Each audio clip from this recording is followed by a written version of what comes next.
എൻ്റെ മനം സന്തോഷത്തേക്കാൾ കൂടുതൽ ദുഃഖങ്ങളെയാണ് ആഗിരണം ചെയ്യുന്നത്.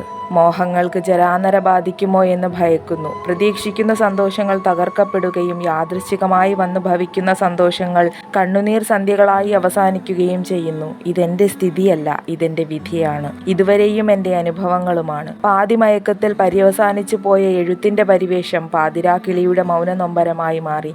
ആകാശം പൊട്ടുമാർ ഉച്ചത്തിൽ അലറിയ മേഘങ്ങൾ മുഴക്കിയ നാദങ്ങൾ ഞാനാദിക്കും ഭയപ്പെടുത്തി. ചിത്തത്തിലൊരിടനാഴിയിൽ ഇരുട്ടിൻ്റെ കോണിൽ നിശബ്ദതയിലാണ്ടൊരു രാപ്പാടി തേങ്ങിപ്പറന്നുപോയി. വിദൂരങ്ങൾ എത്തിപ്പിടിക്കുവാൻ കൊതിച്ചു പറന്ന മോഹങ്ങൾ ചിറകറ്റു താഴെ വീണു. ചിതലരിച്ച പുസ്തകം രക്ഷിച്ചു നോക്കവേ അവശേഷിപ്പുകൾ പലതും അപൂർണമായിരുന്നു. ചിലമ്പിച്ച ശ്രുതിമീട്ടി ചിലന്തി വലയ്ക്കുള്ളിൽ ചിതറിക്കിടന്നൊരു ഈണങ്ങളെ തിരികെ നടത്തുവാൻ തളരാതെ വന്നെത്തുവാൻ ആരുമില്ല. തീവ്രമായി കൊതിച്ചവ തീർന്നു പോകാതിരിക്കുവാൻ തപസ്സിരുന്നിട്ടും ഫലം നഷ്ടമല്ലോ. തീപ്പൊരി ചിതറിയ സാഹിത്യ ചിന്തകൾ ചികഞ്ഞു ഞാൻ നടന്നൊരപരിചിതനായി. നീ എന്നെ കാണാതെ ഞാൻ എങ്ങനെ രൂപമാകും? പ്രണയമേ, നീ എന്നെ തേടും വരെ ഞാൻ അദൃശ്യമാകും. നീ എന്നൊരാത്മാവിനുള്ളിലാണെൻ്റെ ജീവശ്വാസം.